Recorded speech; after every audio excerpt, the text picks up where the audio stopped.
حضرت سیدہ زینب نے پوچھا امام حسین سے کہ سارے زمانے نے روکا ہے، ٹھیک ہے آپ حق پہ ہیں، یہ بھی سب نے کہا آپ حق پہ ہیں، پر روکا بھی سب نے، آپ روکے کیوں نہیں؟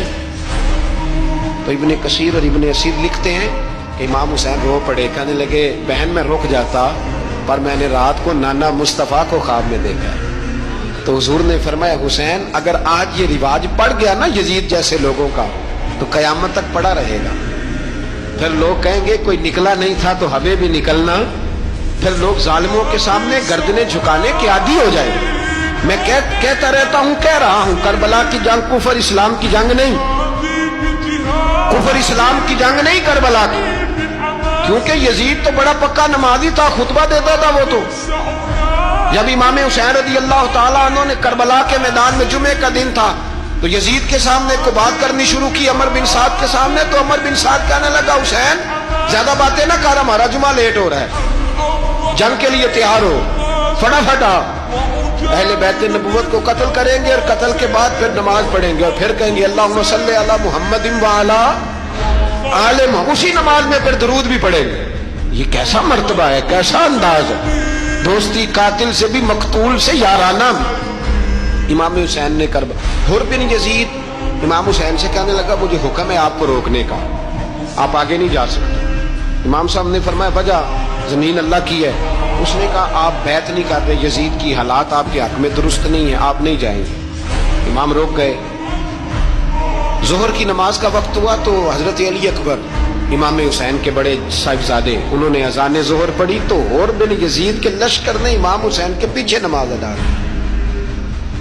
کہا بھئی تم مقابلے میں آئے ہو نماز پیچھے پڑھتے ہو؟ کہا حضور مقابلہ تو تلواروں سے کر رہے ہیں پر ہمارا دل تو مانتا ہے نا کہ مصطفیٰ کا نواسہ بڑی شان والا ہے۔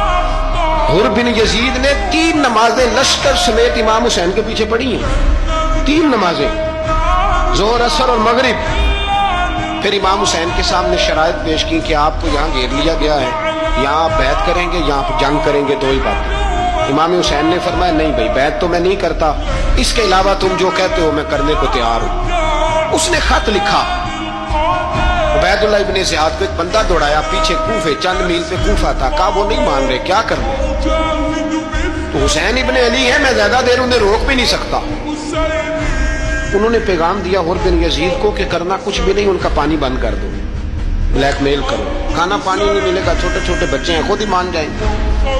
حضرت امام علی مقام کے بارے میں حر کے پاس جب یہ پیغام آیا تو حر کہنے لگا میری طبیعت نہیں مانتی حسین پر پانی بند کروں، دل نہیں مانتا۔ جب یہ لفظ کہے نا دوبارہ تو پھر عبید اللہ ابن زیاد نے عمر بن سعد کو 10,000 آدمی دے کے بھیجا، کہا حر بن یزید لچک دکھا رہا ہے حسین کے حق میں۔ ایک رے کا علاقہ تھا، بڑی وہاں فصل ہوتی تھی، لوگ کوشش کرتے تھے وہاں کا گورنر بننے کی، کوشش کرتے تھے۔ تو عبید اللہ ابن زیاد کہنے لگا تمہیں رے کی گورنری ملے گی، سب سے سرسبز و شاداب علاقہ، تمہیں وہاں کا گورنر بنایا جائے گا اگر حسین کے خلاف لڑو گے۔ یہ اتنی زبردست ہوتی ہیں گورنریاں کہ گورنریوں کے لیے لوگ نسل رسول کے خلاف بھی نکل آتے ہیں، یہ اتنی تگڑی ہوتی ہیں، اتنی جلدی وفاداریاں بدلتی ہیں۔